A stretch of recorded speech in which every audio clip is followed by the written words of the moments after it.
Hello students, आपण trigonometric function बघत होतो. आता त्याच्यावरती आपण थोडेसे कॉम्पिटेटिव्ह टाइप मध्ये क्वेश्चन बघूया. त्याच्या आधी आपण जे एक्झाम्पल बघितले होते ते बेसिक एक्झाम्पल होते. आता थोडेसे कॉम्पिटेटिव्ह एक्झामला पडलेले असे किंवा त्या टाईपचे क्वेश्चन थोडेसे बघूया की जे एक्झामला रेफर होतात अशा टाईपचे. आता हा फर्स्ट क्वेश्चन बघा, की find the general solution of tan square x is equal to 1.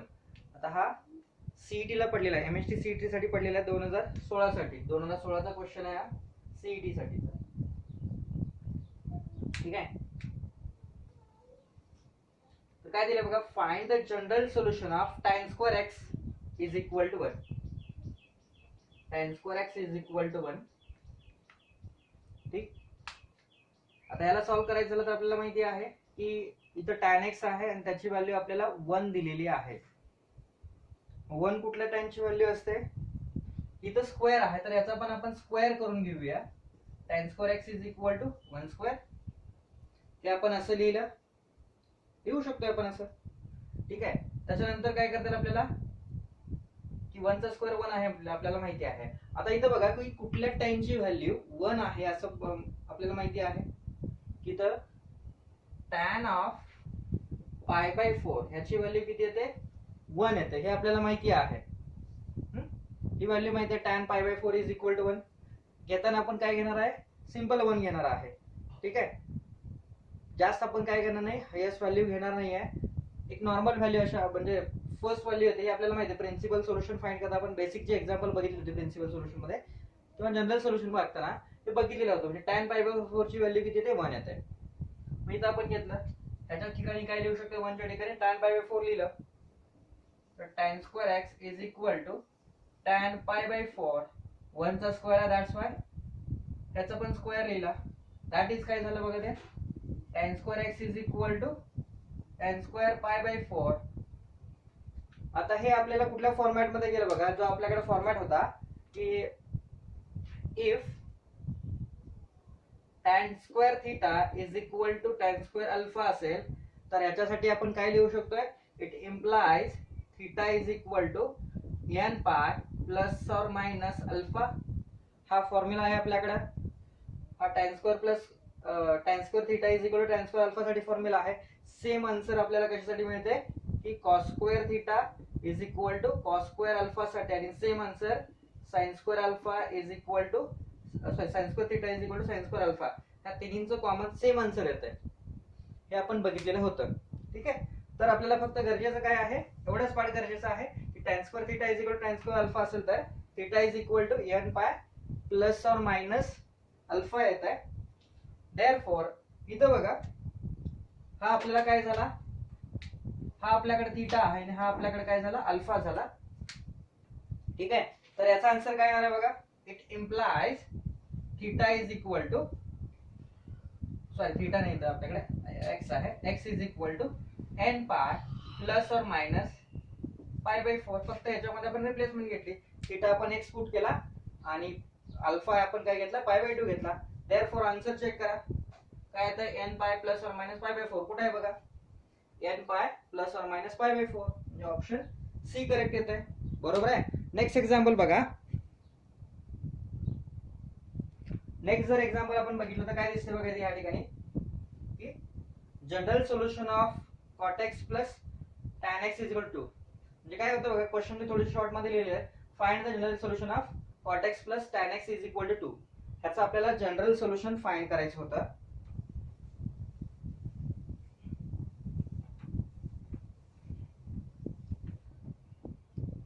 पण नॉर्मल वेने गेलो आपण. इथं cot x आहे आपल्याकडे, cot x plus tan x is equal to 2 आहे.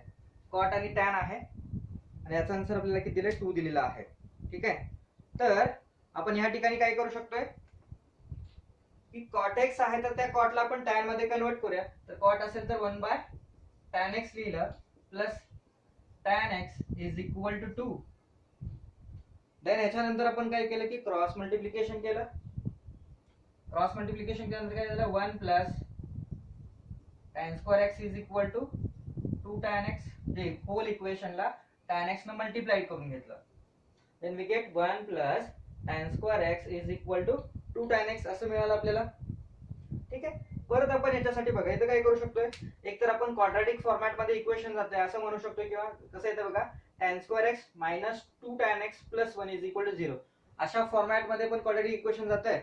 किंवा आपण जर वेगळा विचार केला या ठिकाणी की याला असं केलं, आपण कन्वर्ट केलं, आपल्याकडे फॉर्म्युला आहे, हे आहे इकडं याला मल्टिप्लाइड म्हणूया, तर ह्या साईडला गेलं ते काय होईल, डिवाइडच्या फॉर्मॅट मध्ये जात आहे का, म्हणजे याच्यासाठी आपण असं लिहू शकतोय 1 is equal to 2 tan x divided by 1 plus tan square x.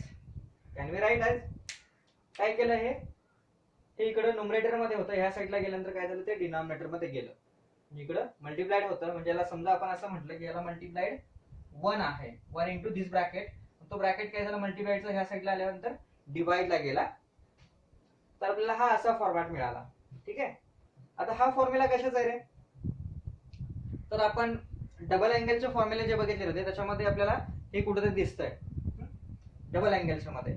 आता डबल अँगल मध्ये बघा जर 2 tan असेल तर काय आहे आपल्याकडे फॉर्म्युला, 2 tan चे दोन फॉर्म्युले, 2 tan x असेल तर tan थीटा असेल तर 1 मायनस tan स्क्वेअर थीटा असं जर झालं तर आपण काय लिहितोय tan 2 थीटा लिहितोय, म्हणजे हा tan 2 थीटाचा फॉर्म्युला नाहीये, आपल्याला दुसरा फॉर्मॅट दिलेला आहे 2 tan theta divided by 1 plus दिलेला आहे tan square theta.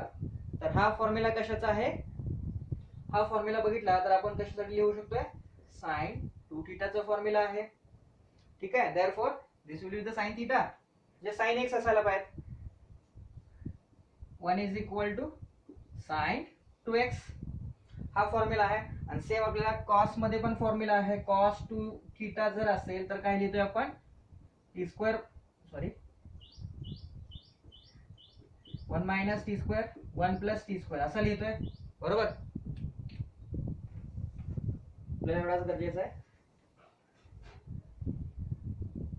1 is equal to sin 2x, therefore काय झालं बघा sin 2x is equal to 1 झालं. आता कोणत्या sin ची व्हॅल्यू 1 येते, कोणत्या sin ची व्हॅल्यू 1 असणार आहे आपल्याला, तर sin 2x is equal to, आता sin ची व्हॅल्यू कुठे 1 असते, जेव्हा sin π/2 असेल तेव्हा, इथं काय लिहू शकतोय sin π/2, बरोबर, हे माहिती आहे आपल्याला की sin π/2 इज इक्वल टू काय ते 1 येते, sin 90 ची व्हॅल्यू 1 आहे आपल्याकडे, हे माहिती आहे. आता बघा ही कुठल्या फॉर्मॅट मध्ये गेलं की आपल्याकडे ह्याचा फॉर्म्युला होता sin theta is equal to, जर sin अल्फा असेल तर याच्यासाठी काय लिहितोय आपण, theta is equal to n pi plus minus 1 raise to n alpha असं लिहितोय, हा त्याचा फॉर्म्युला आहे. sin theta is equal to sin alpha असेल तर काय लिहिणार आहे आपण, n pi plus minus 1 raise to n into alpha. सेम इथं बघा हा आपल्याकडे थीटा झाला आणि हा आपल्याकडे अल्फा आला, therefore 2x is equal to n pi plus minus 1 raise to n, alpha किती आपल्याकडे π/2 आहे, but here we want the value of x, आपल्याला काय पाहिजे आहे, x ची व्हॅल्यू पाहिजे आहे. बाय मिस्टेकली मी थीटा लिहिलं इथं x ची व्हॅल्यू आपल्याला फाइंड करायची आहे, हा x आहे, सॉरी, तर आपल्याला काय करायचं, x ची व्हॅल्यू फाइंड करायची आहे. तर हे बघा 2 इकडे ह्या साईडला गेलं तर आपल्याला काय मिळेल, x is equal to n π/2 plus minus 1 raise to n π/4, हे मल्टिप्लाइड आहे, ह्या साईडला गेल्यानंतर डिवाइडला गेलं, म्हणजे ह्याच्या डिवाइडला गेलं आणि ह्याच्या पण डिवाइडला गेलं, तर इथं बघा ऑप्शन कुठला मॅच होतोय, n π/2 plus minus 1 raise to n π/4, तर इथं काय होईल बघा, ऑप्शन ए करेक्ट होतोय, बरोबर, राईट डाउन. त्याच्यानंतर नेक्स्ट क्वेश्चन बघा, find the number of solution, number of principal solution, find the number of principal solutions of tan 2 theta is equal to 1, ह्याचा आपल्याला प्रिन्सिपल सोल्युशन फाइंड करायचं आहे. ठीक आहे, तर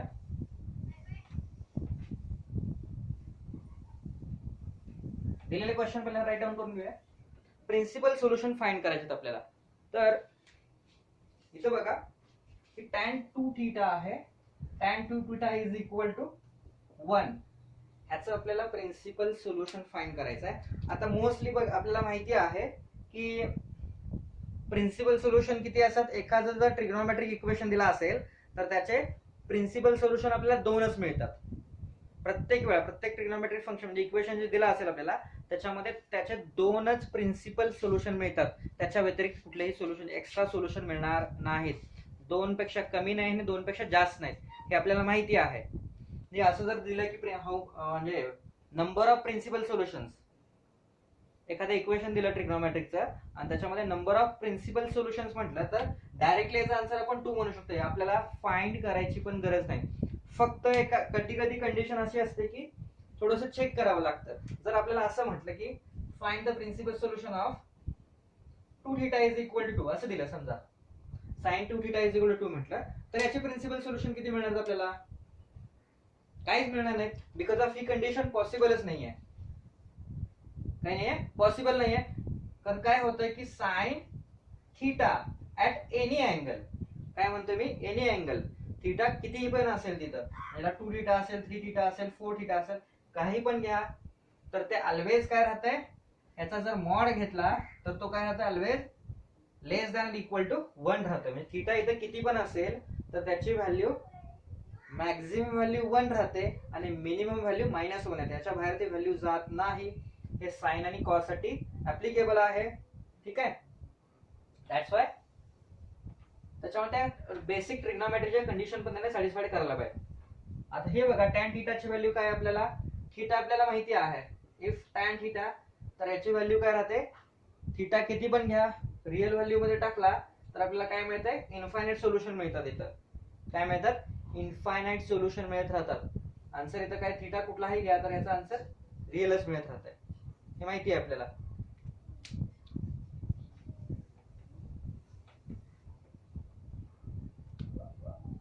देअरफॉर इथं बघा आता सांगितलं तुम्हाला डायरेक्टली काय 2 सोल्युशन आहे. म्हणजे ऑप्शन कुठला आहे तर बी करेक्ट येतोय. आता बघूया आपण tan 2 थीटा आपण बघितलेला आहे. थीटा किती असायला पाहिजे, तर tan 2 थीटा असेल तर इज इक्वल टू 1 असेल तर आपण याला काय लिहिणार, 1 कधी असते, tan π/4 साठी π/4 ची व्हॅल्यू 1 असते. आता आपल्याकडे फॉर्म्युला आहे. फॉर्म्युला काय होणार आपल्याकडे की tan theta is equal to tan alpha असेल तर काय लिहिणार, if tan theta is equal to tan alpha असेल तर tan theta is equal to tan alpha असेल तर काय लिहितं, theta is equal to n pi plus alpha असं राहील. Sorry plus or minus alpha राहते. सॉरी जनरल सोल्युशनची आपल्याला गरज नाहीये, बाय मिस्टेकली जनरल सोल्युशन गरज नाही आपल्याला, प्रिन्सिपल सोल्युशन फाइंड करायचं. सॉरी. तर इथं बघा एक व्हॅल्यू काय राहते, कधी पॉसिबल आहे की tan 2 theta is equal to tan π/4 झालं, म्हणजे 2 थीटा इज इक्वल टू π/4 येत आहे. हे थीटा इज इक्वल किती आला आपल्याकडे, π/8. हे एक सोल्युशन आलं. आणि दुसरं सोल्युशन जर बघायचं म्हटलं तर आपण काय मिळू शकतंय की अजून बघा त्याच्यामध्ये दुसरी व्हॅल्यू एक राहते की ज्याचा आन्सर किती येतंय, 1 येणार आहे. तर ते दुसरं कुठलं राहतंय की फॉर्म्युला सांगितलेला बघा की tan थीटा जर असेल, tan थीटा तर ह्याची इक्वल व्हॅल्यू कुठे राहते, tan ऑफ पाय प्लस थीटा. ह्या ठिकाणी ह्या दोन्हीची व्हॅल्यू काय राहते, सेम राहते. हे आपण बघितलेलं होतं. मग ह्याच्यामध्ये थीटा टाकायचं, पाय प्लस थीटा करा. थीटा आपल्याकडे π/4 आहे. π/4 किती होणार मग आपल्याला, ह्याच्यामध्ये टाकायचं पाय प्लस π/4 किती आलं, π/4. देअरफॉर इथं काय झालं, अजून मिळते आपल्याला tan 2 theta is equal to tan of 5π/4. Therefore 2 theta is equal to 5π/4. Therefore theta is equal to 5π/8. ह्या 2 पॉसिबल व्हॅल्यू आहेत. ठीक आहे, तर ऑप्शन तुम्हाला म्हणजे क्वेश्चन बघितलं सांगितलं की आन्सर काय होतं, बी येत आहे. ठीक आहे, नेक्स्ट क्वेश्चन बघूया आपण याच्यानंतर.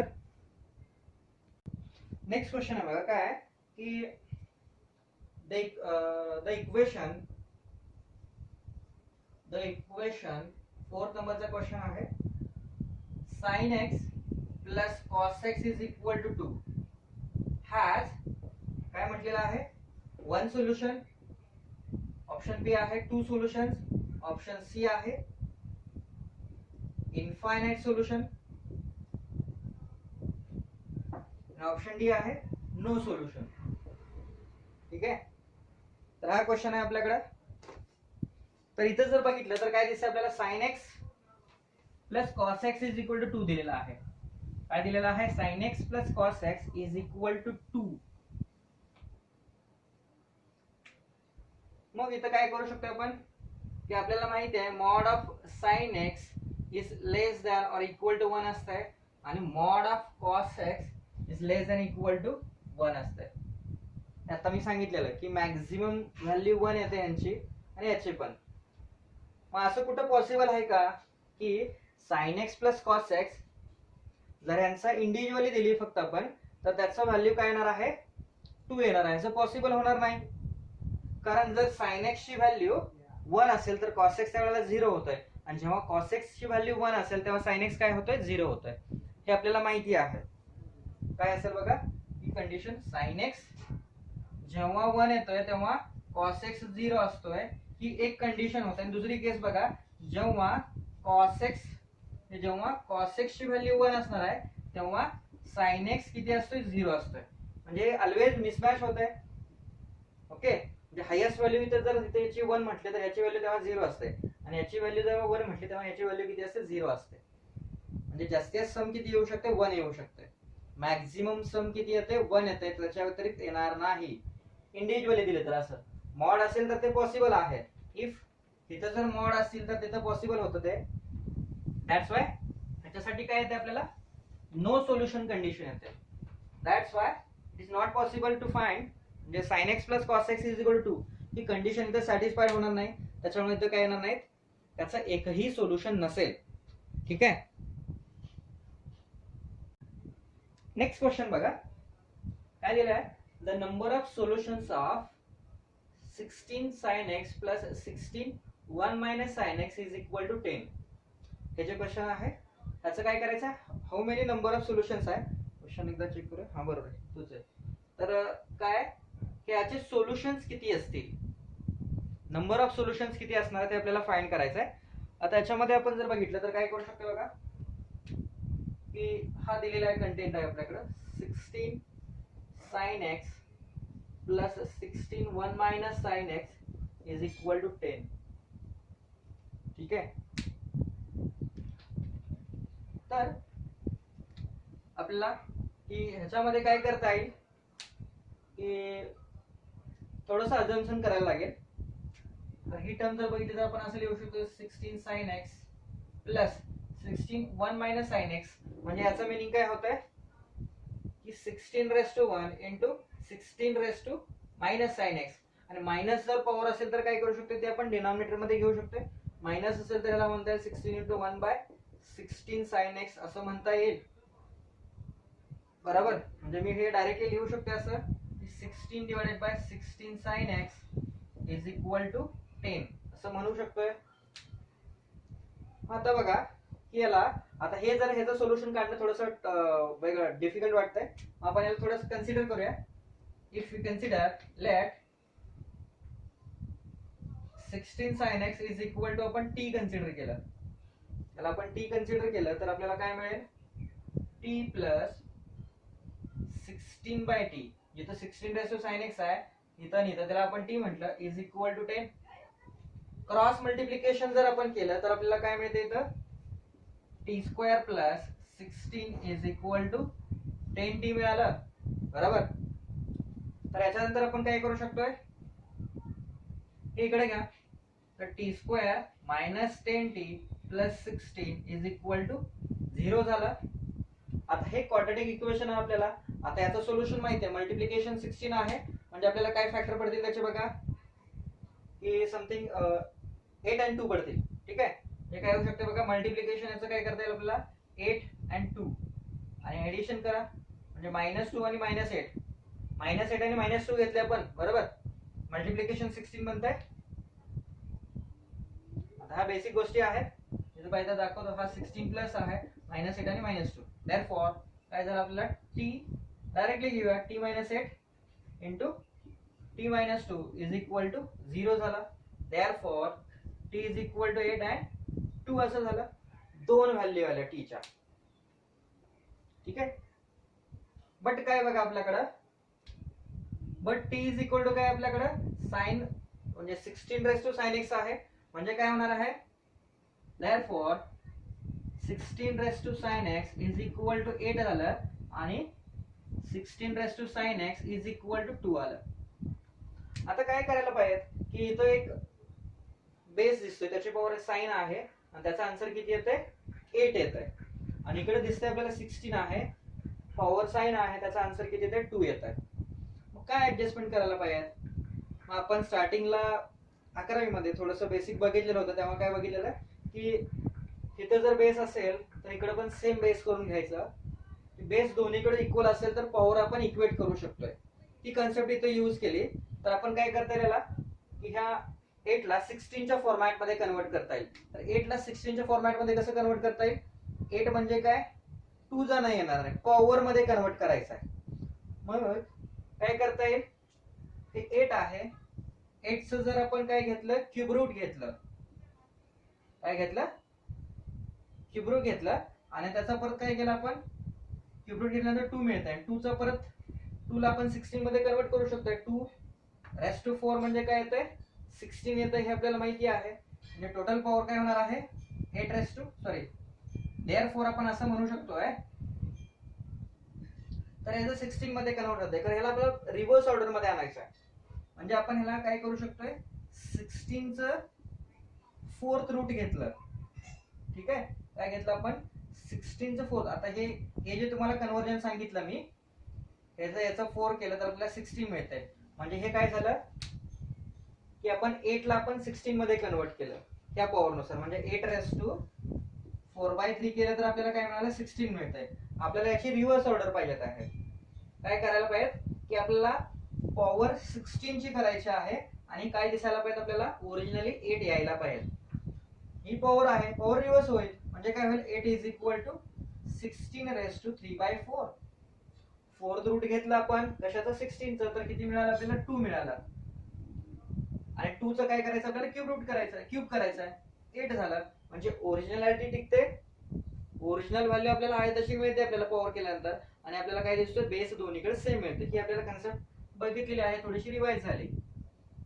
16 sin x is equal to याला आपण काय लिहिलं 16 रेस टू 3/4 लिहिलं, कळलं.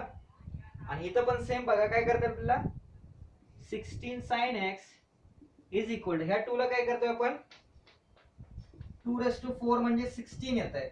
आता आपल्याला काय लिहायचंय 16 च्या टर्म मध्ये लिहायचंय, कारण त्याचा आन्सर 2 यायला पाहिजे. हे पॉवर इकडे जाईल, जे आहे त्याची इनव्हर्स पॉवर. इथं 4th स्क्वेअर म्हणजे 4th हे आहे 4th पॉवर आहे, या साईडला गेल्यानंतर काय येईल 4th रूट येतंय. या साईडला काय येतं 4/3 पॉवर होती, तिथे त्या साईडला गेल्यानंतर काय येतंय 3/4 रूट होणार आहे. हे आपण ऍडजस्टमेंट करून घेतली. तर याच्यासाठी काय लिहिता येईल आपल्याला 16 रेस टू 1/4 बरोबर.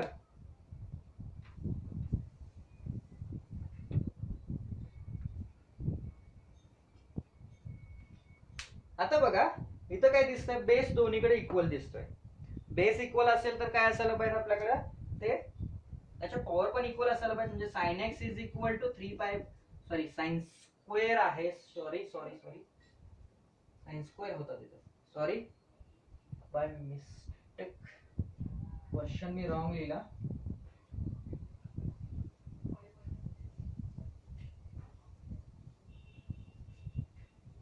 सॉरी साइन स्क्वेअर आहे सगळीकडे, तो इथं स्क्वेअर झाला.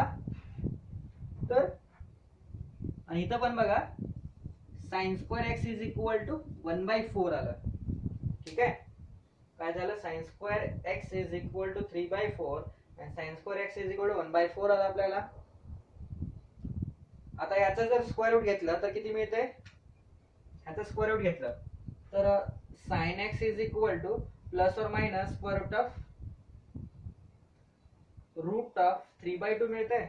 कारण 3 चं रूट 3 आलं आणि 4 चं रूट 2 येत आहे. आणि इकडे बघा ह्याच्यासाठी sin x is equal to 1 चं रूट 1 आलं आणि 4 चं रूट किती आलं 2 आलं. हे प्लस वन मायनस 1/2 आलं. आता ह्याच्या ठिकाणी जर बघितलं तर आता x ची व्हॅल्यू जर बघितली तर x ची व्हॅल्यू कुठं आहे 0 to 2 पाय आहे. x ची व्हॅल्यू कुठं आहे 0 to 2 पाय ह्यांच्या मध्ये आहे. म्हणजे काय फाइंड करायचं आपल्याला प्रत्येक x हा प्रिन्सिपल सोल्युशन आहे. काय आहे प्रिन्सिपल सोल्युशन आहे. म्हणजे इथं बघा sin x ची व्हॅल्यू काय झाली √3/2 आणि एकदा इथं म्हणू शकतो sin x ची व्हॅल्यू -√3/2. इथं बघा sin x is equal to 1/2 झाला आणि एकदा sin x is equal to -1/2 झाला. आता हे जर झालं हे आता चार इक्वेशन चार वेगळ्या इक्वेशन्स मिळाले आपल्याला. ठीक आहे म्हणजे एक sin x आहे त्याची व्हॅल्यू √3/2 आहे, एक sin x आहे त्याचं -√3/2 आहे, असं सगळं दिलेलं आहे आपल्याला. ठीक तर काय दिलं आणि x कसा आहे आपल्याला 0 to 2 पाय आहे. x कशा वे मध्ये आहे 0 to 2 पाय म्हणजे प्रिन्सिपल सोल्युशन आहे. आणि प्रिन्सिपल सोल्युशन असेल तर आपल्याला माहिती आहे प्रत्येक इक्वेशन साठी आता सांगितलेलं मी की प्रत्येक इक्वेशन साठी 2 आन्सर येतात. ह्याचे x च्या किती व्हॅल्यू येतात 2 व्हॅल्यूज. x साठी 2 सोल्युशन, ह्याच्यासाठी पण 2 सोल्युशन्स, ह्याच्यासाठी 2 आणि ह्याच्यासाठी 2. कारण हे काय sin x ची व्हॅल्यू √3/2 असतेच, ऑलवेज मायनस पण असणार आहे, प्लस 1/2 असतेच आपल्याला माहिती आहे, तसंच -1/2 असणार आहे. वेगळं काय म्हणजे करायची गरज नाही. म्हणजे इथं 2 आहे, इथं 2, इथं 2 आणि इथं 2. किती सोल्युशन मिळतील 8 सोल्युशन मिळणार आहेत. ह्याचे 2, ह्याचे 2, ह्याचे 2 आणि ह्याचे 2 असे 8 सोल्युशन मिळतील. म्हणजे ऑप्शन काय झाला बी करेक्ट आला. ठीक आहे नेक्स्ट क्वेश्चन बघू याच्यानंतर. नेक्स्ट क्वेश्चन बघा की काय दिलेलं आहे 7 cos² x plus 3 cos² x is equal to 3 sin² x is equal to काय म्हटले 4 म्हटलेलं आहे. आणि याचं काय करायचं आपल्याला जनरल सोल्युशन फाइंड करायचं आहे. ठीक आहे 7 cos² x plus 3 sin² x is equal to 4. आपण हे घेतलं 7 cos² x plus 3 sin² x is equal to 4. आता बघा काय करता येईल या ठिकाणी की cos² आहे, cos² ला आपण कन्वर्ट करूया. तर cos² साठी काय लिहिता आपल्याला 1 मायनस sin² x असं लिहिता येईल plus 3 sin² x is equal to 4 असं लिहिलं. ठीक आहे नंतर आपण इथं बघा त्याला साइन 7 ने मल्टिप्लाय केलं 7 मायनस 7 sin² x हे असं झालं. Then next here we had 3 sin² x is equal to 4. Then what we get here? There will be -7 and plus 3. So -7 sin² plus 3 sin². It will become -4 sin² x is equal to 4. Right? -7 plus 3 is equal to -4. And here take a transpose of that. Sin² x is equal to 4 minus 7 is the -3. Right?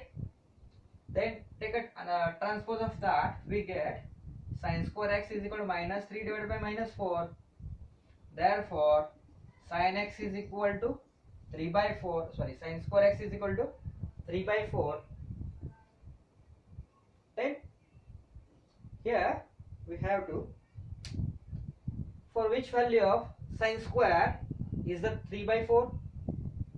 If you convert this as like here sin² x is equal to 3/4, that means sin x is equal to √3/2, right? Then what is the possible value of x for √3/2? याची possible value काय राहणार आहे बघा आपल्याकडे. √3/2 येण्यासाठी possible म्हणजे काय करायचं √3/2 यासाठी कुठलं साइन आपल्याला गरजेचं आहे तर sin π/3 ही टर्म येते. sin π/3 ची व्हॅल्यू किती जाते √3/2 राहते. आपण ह्याला असं लिहूया स्क्वेअर मध्येच कन्वर्ट करूया. sin² x is equal to काय लिहिता येईल आपल्याला की √3/2 असं लिहिता येईल आणि त्याचा परत स्क्वेअर लिहिता येईल. हे काय केलं ओरिजिनॅलिटी आहे तशी ठेवली, फक्त काय केलं आपल्याला स्टँडर्ड फॉर्मॅट मध्ये कन्वर्ट केलं. आता √3/2 साठी व्हॅल्यू किती आपल्याकडे √3/2 that means sin π/3. Then we get sin² x is equal to sin π/3 square that means sin square x is equal to sin square pi by 3. Here what we get now, sin square x is equal to sin square pi by 3. Then it implies we have the formula for that. If I already told you sin square theta is equal to sin square alpha, that will be implies theta is equal to n pi plus or minus pi by 3. Okay. Similarly here for that term x is equal to n pi plus or minus pi by 3. Here this will be the theta and this will be the alpha. This is the final answer. Therefore here we get this is the answer, right? Okay, thank you.